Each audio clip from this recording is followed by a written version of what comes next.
जैसा कि आप स्क्रीन पर देख रहे हैं, तीन तरह के रुपए हैं। एक रुपया चांदी का है जो कि भारत सरकार ने जारी किया है, जिसकी कीमत 1 तोला यानी 10 ग्राम चांदी है।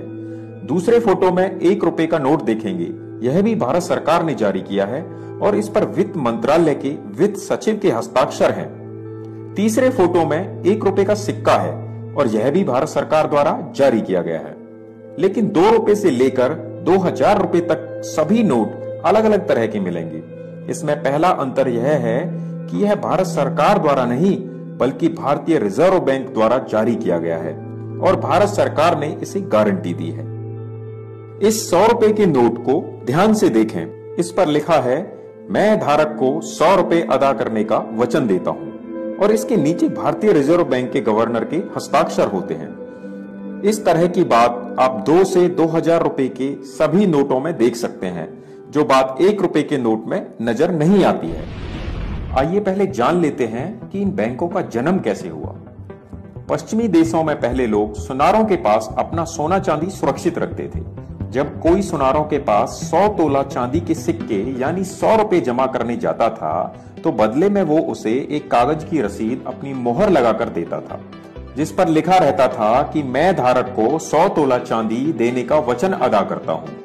यह रसीद आज के नोट की तरह रहती थी।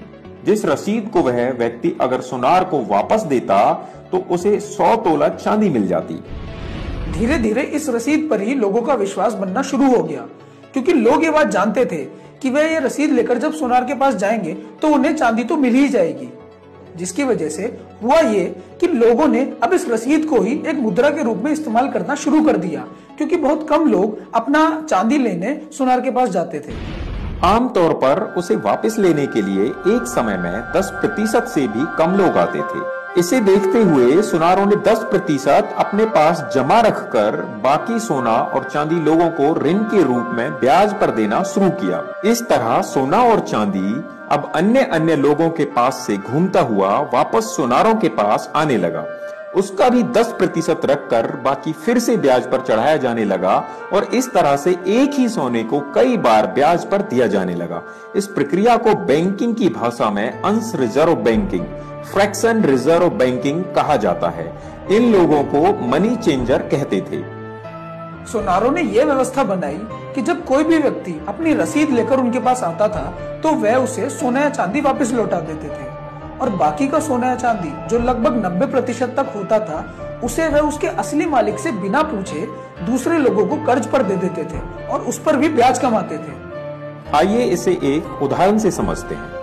मान लीजिए किसी शहर में कुल 100 तोला चांदी है जो एक सुनार के पास जमा है।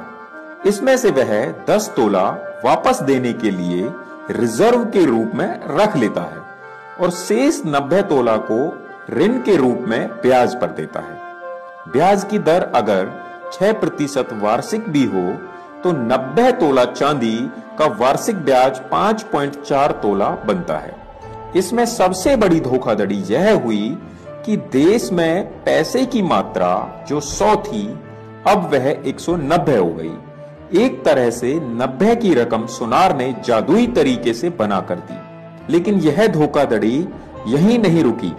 कर्ज पर 90 तोला चांदी लेने वाले व्यक्ति ने उसे खर्च किया होगा। इस तरह वह चांदी बाजार में घूमकर अंततः उसी सुनार के पास जमा हो जाएगी, जिसके बदले सुनार फिर से वायदे की एक रसीद काट कर दे देगा। उसका भी 10% रखकर बाकी का पैसा कर्ज के रूप में दे दिया जाएगा, जिस पर वह और ब्याज लेगा और पैसे की मात्रा फिर से बढ़ जाएगी। जैसा कि आप देख रहे हैं कि 90 तोला चांदी में से 9 तोला रखकर 81 तोला कर्ज के रूप में दी गई, जिस पर 4.86 तोला का ब्याज मिला और पैसे की मात्रा बढ़कर 271 हो गई। इसी तरह से यह प्रक्रिया बार बार चलती रहने पर अंत में असल रूप में 100 तोला चांदी होते हुए भी 1000 तोला जमा राशि के रूप में दिखाई देती है, जिसके बदले 1000 तोला की रसीद देश में फैल जाती है, जिससे पैसे की मात्रा 100 से बढ़कर 1000 हो जाती है, जबकि कुल 100 तोला चांदी अभी भी रिजर्व के रूप में सुनार के पास रखी है। कृपया यह ध्यान रखें कि सोनार द्वारा जारी चांदी की रसीद बाजार में प्रतीकात्मक मुद्रा के रूप में इस्तेमाल हो रही है। 100 तोला चांदी होते हुए भी सोनार ने 900 तोला चांदी रहस्यमयी ढंग से